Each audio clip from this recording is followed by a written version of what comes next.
Hello guys, ngayon pala ay dumating na ang ating order na salamin at ngayon bubuksan na natin at kasama ko ang aking kapatid sa pagbubukas nito.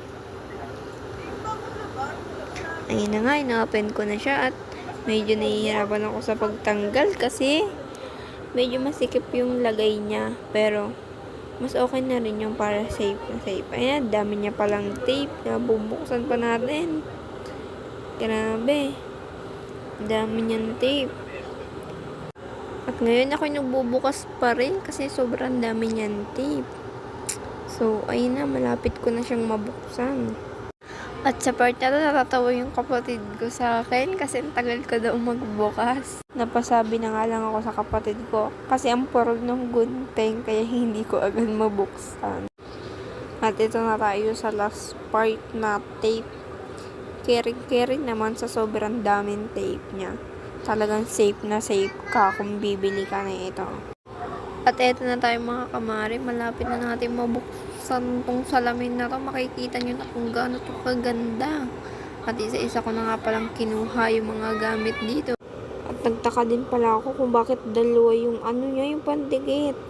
Hindi ko alam kung saan gagamitin yung red na yun. Yan, tinanggal ko na yung styrofoam at ito na yung look niya. Natanggal ko nga pala sa kapatid ko yung tape na nasa ibabaw para makuha na natin tong salamin na to. At grabe talaga ang buhok ng kapatid ko dyan. Super gulo. At eto na pala, tapos nang gupitin ng kapatid ko at makikita nyo, super linaw talaga niya. Makikita nyo agad yung dumi ng inyong mukha dito.